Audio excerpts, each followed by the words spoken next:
أَوَلَمْ يَهْدِ لِلَّذِينَ يَرِثُونَ الْأَرْضَ مِن بَعْدِ أَهْلِهَا أَن لَّوْ نَشَاءُ أَصَبْنَاهُم بِذُنُوبِهِمْ وَنَطْبَعُ عَلَىٰ قُلُوبِهِمْ فَهُمْ لَا يَسْمَعُونَ۔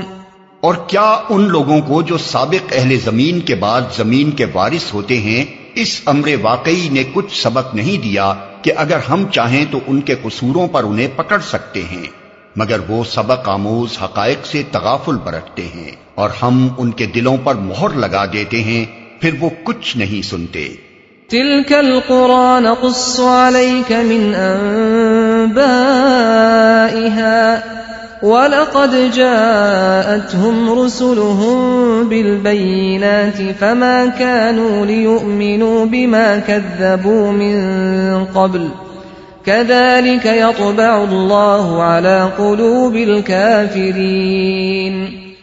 یہ قومیں جن کے قصے ہم تمہیں سنا رہے ہیں تمہارے سامنے مثال میں موجود ہیں، ان کے رسول ان کے پاس کھلی کھلی نشانیاں لے کر آئے، مگر جس چیز کو وہ ایک دفعہ جھٹلا چکے تھے پھر اسے وہ ماننے والے نہ تھے۔ دیکھو اس طرح ہم منکرین حق کے دلوں پر مہر لگا دیتے ہیں۔ وَمَا وَجَدْنَا لِأَكْثَرِهِم مِّنْ عَهْدٍ وَإِن وَجَدْنَا أَكْثَرَهُمْ لَفَاسِقِينَ۔ ہم نے ان میں سے اکثر میں کوئی پاس عہد نہ پایا بلکہ اکثر کو فاسق ہی پایا۔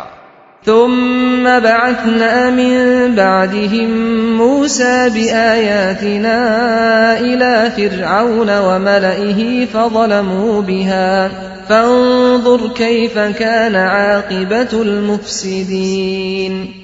پھر ان قوموں کے بعد جن کا ذکر اوپر کیا گیا ہم نے موسیٰ کو اپنی نشانیوں کے ساتھ فرعون اور اس کی قوم کے سرداروں کے پاس بھیجا، مگر انہوں نے بھی ہماری نشانیوں کے ساتھ ظلم کیا، پس دیکھو کہ ان مفسدوں کا کیا انجام ہوا۔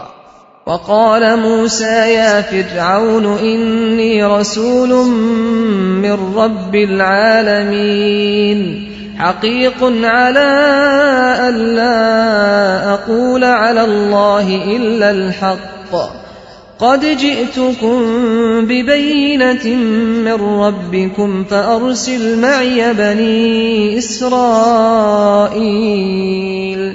موسیٰ نے کہا اے فرعون میں کائنات کے مالک کی طرف سے بھیجا ہوا آیا ہوں، میرا منصب یہی ہے کہ اللہ کا نام لے کر کوئی بات حق کے سوا نہ کہوں، میں تم لوگوں کے پاس تمہارے رب کی طرف سے صریح دلیل ماموریت لے کر آیا ہوں، لہذا تو بنی اسرائیل کو میرے ساتھ بھیج دے۔ قال إن كنت جئت بآية فأت بها إن كنت من الصادقين۔ فرعون نے کہا اگر تو کوئی نشانی لایا ہے اور اپنے دعوے میں سچا ہے تو اسے پیش کر۔ فألقى عصاه فإذا هي ثعبان مبين ونزع يده فإذا هي بيضاء للناظرين۔ موسیٰ نے اپنا عصا پھینکا اور یکا یک وہ ایک جیتا جاگتا اژدہا تھا، اس نے اپنی جیب سے ہاتھ نکالا اور سب دیکھنے والوں کے سامنے وہ چمک رہا تھا۔